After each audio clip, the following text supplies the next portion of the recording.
त्यामुळे आज आम्ही सर्वपक्षीय शिक्षक आणि पदवीधर आमदार मिळून या ठिकाणी पायऱ्यावरती आंदोलन करतोय की किमान उद्याच्या अर्थसंकल्पामध्ये या सर्व शिक्षक कर्मचाऱ्यांना वेतन देण्यासाठी आर्थिक तरतूद करावी ही मागणी आम्ही या ठिकाणी घेतलेली आहे। त्याचबरोबर 1 नोव्हेंबर 5 पूर्वी जे सेवेत आलेले शिक्षक आहेत, कर्मचारी आहेत, त्यांच्या बाबतीमध्ये सुद्धा तत्कालीन सरकारनं निर्णय घेतला।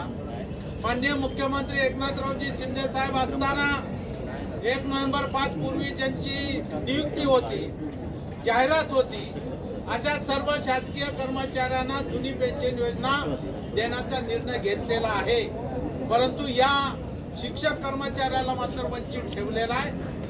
शासकीय कर्मचाऱ्याप्रमाणे त्यांना सुद्धा जुनी पेन्शन योजना मिळाली पाहिजे या मागणीसाठी सुद्धा आम्ही धरणे आंदोलन या ठिकाणी करत आहोत। आज राज्यामध्ये 20 पटसंख्येच्या खाली पटसंख्या आली तर ते वर्ग बंद करणार अशा प्रकारची घोषणा सुद्धा शालेय शिक्षण विभागाने केलेली आहे। आज आरटीए कायदा म्हणतो की प्रत्येक राज्यातल्या विद्यार्थ्याला हे शिक्षण मिळालं पाहिजे, नव्हे तर ते सक्तीचं आणि मोफत मिळालं पाहिजे। आणि दुसरीकडे मात्र या कायद्याला छेद देण्याचं काम हे सरकार त्या ठिकाणी करतंय। त्यामुळं 20 पटसंख्येच्या खाली जरी पट आला, तो 10 जरी असला, 5 जरी असला, तरी त्या विद्यार्थ्याला आपण एक शिक्षक देऊन त्या ठिकाणी शिकवत होतो, तो शिक्षणापासून वंचित राहत नव्हता। त्यामुळे या सर्व विद्यार्थ्यांना सुद्धा शिक्षण मिळालं पाहिजे ही भूमिका आमची या ठिकाणी आहे। आणि म्हणून आम्ही सर्वपक्षीय धरणे आंदोलन या ठिकाणी केलेलं आहे। आज आम्ही माननीय मुख्यमंत्री आणि दोन्ही मुख्यमंत्र्यांना भेटून त्या ठिकाणी निवेदन देणार आहोत आणि किमान अर्थसंकल्पामध्ये या सगळ्या बाबींसाठी आर्थिक तरतूद करावी ही आमची राज्य शासनाकडे प्रमुख मागणी आहे। विक्रम सर, गेल्या वर्षी माहिती अशी मिळते आहे आरटी अंतर्गत 25% दर वर्षाला आपण मोफत प्रवेश देतो। जे गोरगरिबांची लेकरं आहेत, विविध समाज घटकातील आहेत, त्यांना सुद्धा सीबीएसई सारख्या शाळेमध्ये इंग्रजी शिक्षण घेता आलं पाहिजे।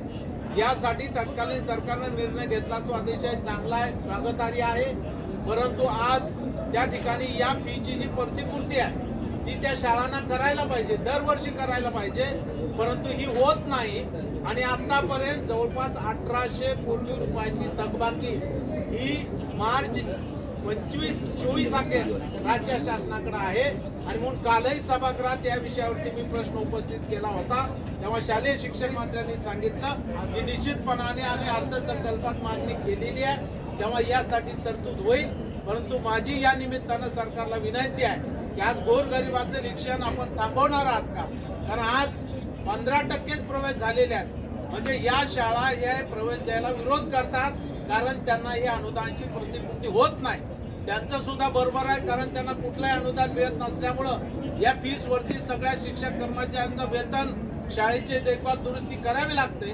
त्यामुळं हे फीची प्रतिपूर्ती दरवर्षी नियमितपणानं झाली पाहिजे, बाकीचे खर्च बाजूला ठेवले पाहिजेत, परंतु राज्य शासनानं शिक्षणाला प्राधान्य दिलं पाहिजे ही सुद्धा आमची मागणी सरकारकडे आहेच। विक्रम सर, जुनी पेन्शन उच्च न्यायालयामध्ये कोर्ट केस आहे आणि त्यामुळं आम्ही असं म्हणतोय की सरकारनं निर्णय घ्यावा, जेणेकरून कोर्टामध्ये आम्हाला सांगता येईल की बाबा सरकारनं निर्णय घेतला, आता केस मागे घ्या।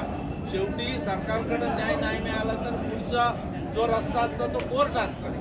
आणि म्हणून हे शिक्षक कर्मचारी सुप्रीम कोर्टामध्ये गेलेले आहेत, तेव्हा न्याय प्रविष्ट बाब आहे म्हणून सरकार त्या ठिकाणी दुर्लक्ष करत आहे।